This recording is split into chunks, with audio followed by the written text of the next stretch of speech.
Eccoci qua ragazzi, salve a tutti, bentornati sul canale e benvenuti in questo nuovo contenuto con le ultime in casa Napoli, calciomercato e non, perché partiamo dalla situazione Marianucci e l'infortunio è più grave del previsto e quindi serve un difensore, ma serve oggi e il Napoli deve cedere dalla lista dei 17, altrimenti non può entrare nessuno, anche se esce Lukaku non può entrare nessuno, siamo pieni, ecco perché Noah Lang è finito sul mercato, il Napoli dovrebbe piazzare anche Lucca se vuoi andare a prendere l'attaccante ovviamente che fa coppia con Højlund e il difensore centrale, ma ci arriviamo perché facciamo chiarezza con la lista dei 17. Ovviamente fatemi sapere la vostra qui sotto nei commenti, se vi va iscrivetevi al canale attivando la campanellina e se vi piace il video, come dico sempre, un bel like, fa piacere al sottoscritto e l'algoritmo si diverte e gli diamo una mano. Detto questo, partiamo dalla situazione Marianucci e i tempi di recupero. Luca Marianucci ha rimediato una lesione di alto grado del collaterale mediale durante l'amichevole contro il Celta Vigo a Castel di Sangro, una brutta tecola che costringerà Massimiliano Allegri a fare a meno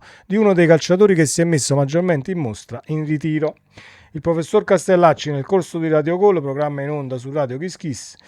fa chiarezza sull'infortunio di Marianucci. In base a quanto il comunicato ufficiale del Napoli ci dice, è possibile solo fare delle ipotesi. Si parla di lesione di alto grado del collaterale mediale del ginocchio sinistro, dovrebbe essere il secondo grado. I tempi di recupero: si tratta di un infortunio fastidioso che prevede uno stop di almeno un mese e mezzo. Poi naturalmente ci vorranno settimane per ritrovare la forma, ha aggiunto il professore nel corso del suo intervento. La nota positiva: un po' di fortuna nella grandissima sfortuna, perché è una grandissima sfortuna quella di Marianucci, è che in genere quando si parla di collaterale di solito possono essere interessati anche i legamenti, ma non è questo il caso e per fortuna di Marianucci i tempi di recupero non saranno tanto lunghi. Si parla di 8 settimane, comunque un mese e mezzo, ricominci a carburare, tornerà in forma. Comunque 2 mesi e mezzo e lo rivedremo in campo e lo aspettiamo quanto prima, perché aveva convinto praticamente tutti in ritiro e nelle amichevoli nelle quali è stato chiamato in causa. Dispiace per il calciatore perché dal punto di vista mentale può essere, diciamo, una situazione da metabolizzare fastidiosa, ma crediamo comunque che con l'aiuto anche del Napoli e del supporto di tutti i compagni e della squadra ne usciamo e ne usciremo vincitori, noi e anche Luca Marianucci. Detto questo, ci sono delle diciamo inesattezze quando mandano notizie di mercato. È fatta per Tizi, è fatta per Sembroni, è fatta per quell'altro. Io vorrei leggere: è fatta per la cessione di questo, per la cessione di quell'altro e per la cessione di Sempronio, perché non possiamo assolutamente tesserare nessuno. Esce Lukaku e le ultime su Lukaku sono queste: il Napoli sta lavorando alla cessione di Lukaku, è vicinissimo a Fenerbahce, l'accordo sullo stipendio da circa 10 milioni di euro all'anno e il contratto di Romelu Lukaku sarà rinnovabile per il 2027-2028, ma per il momento la base d'accordo si spinge fino al prossimo anno, visto che i tempi della trattativa ovviamente sono stretti. Comunque il Fenerbahce si è accordato dal punto di vista dei soldi e il contratto per quanto riguarda Lukaku, e anche il Napoli scende a compromessi. 10 milioni che stamattina diciamo leggevamo che il Napoli era inamovibile su questi 10 milioni, no, 10 milioni e basta, si può chiudere 8 più bonus, 9 più bonus, comunque raggiungere la cifra dei 10 milioni richiesta dal Napoli con qualche bonus da inserire nella trattativa, e mi auguro che vada in porto così, anche perché diciamo è brutto dirlo, dobbiamo sempre noi essere a scendere a compromessi, dobbiamo sempre noi essere quelli che diciamo devono calarsi le braghe in un certo qual modo, ma per quanto concerne questa di situazione, secondo me lo devi fare, e anche presto, per concentrarti poi sulle cessioni che aprono posti nella lista dei 17. Tanto è vero che le ultime su Gabriel Jesus ci dicono l'ok del calciatore, l'Arsenal comunque lo vuole vendere perché è un esubero e quindi non se ne fa praticamente niente, però diciamo che sul mercato il calciatore può darti l'ok, ma non è che aspetta in eterno il Napoli che deve cedere. Bisogna fare delle cessioni. Gli indiziati sono, diciamo, Noah Lang, e se vuoi prendere anche il sostituto di Lukaku,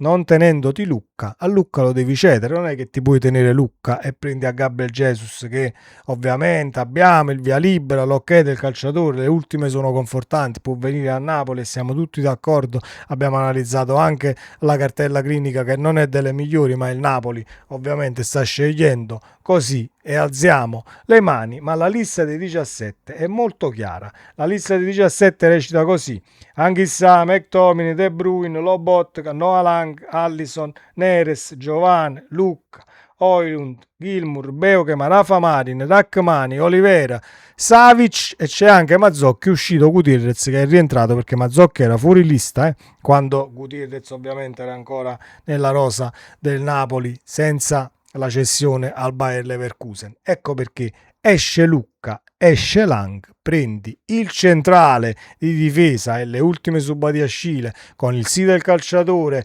Bisogna lavorare ovviamente all'accordo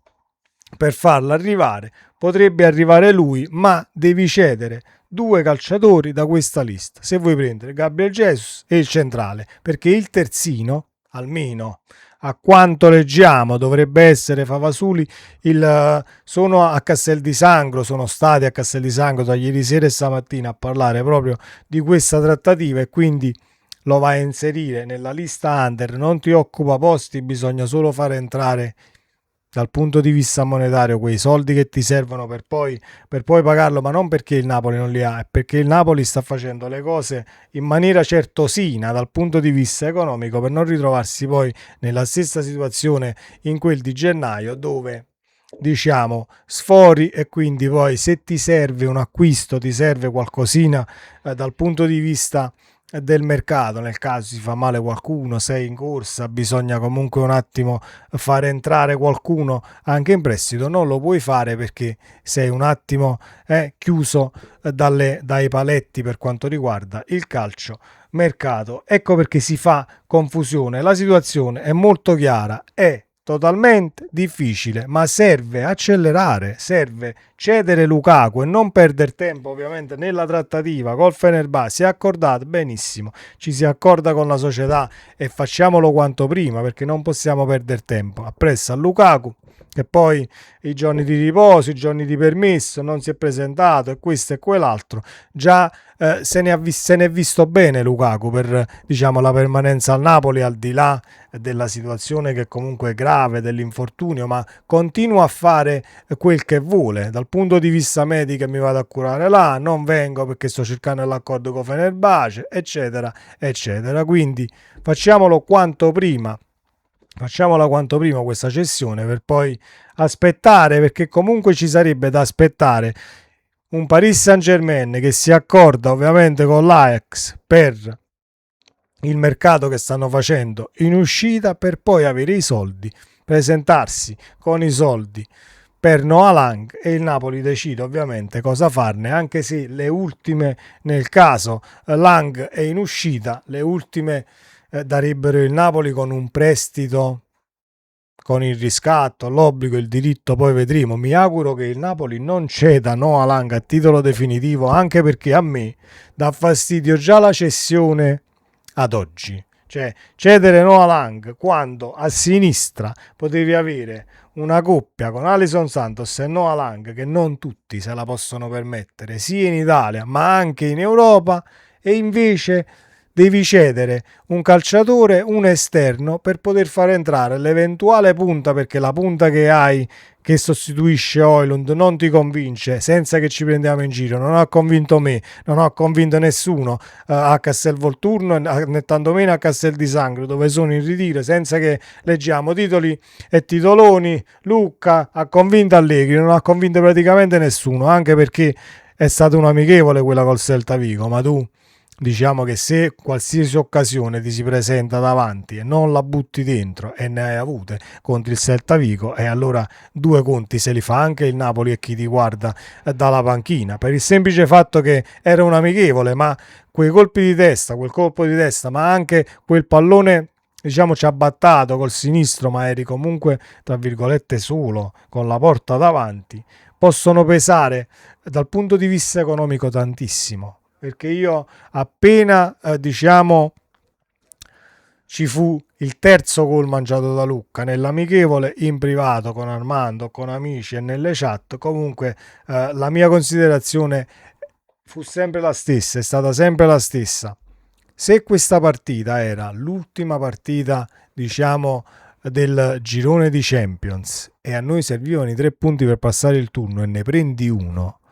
quella ciabattata, così come la frittata tra De Bruyne e Meret, e costa 40 milioni, 50 milioni, sono cose che non ti puoi permettere, quindi sia in amichevole sia in quelle partite devi star sul pezzo, sei un attaccante e devi buttarla dentro, quindi non è il fatto convinci o non convinci, è sei pronto per una determinata piazza che ha determinate aspettative, altrimenti ci sono altre squadre che di aspettative ne hanno diverse e molte meno, e quindi puoi tranquillamente accasarti altrove. Ecco perché bisogna fare chiarezza, e mi auguro che il Napoli, nel caso cedano Haaland, ceda anche Lucca, perché io non potrei accettare la cessione di Noah Lang per far entrare poi l'eventuale difensore, non piazzando nemmeno Lucca e tenendoti Lucca come vice Højlund, sperando che Højlund poi si giochi le 60, 50, 60 partite stagionali che siano. È un rischio e non stiamo messi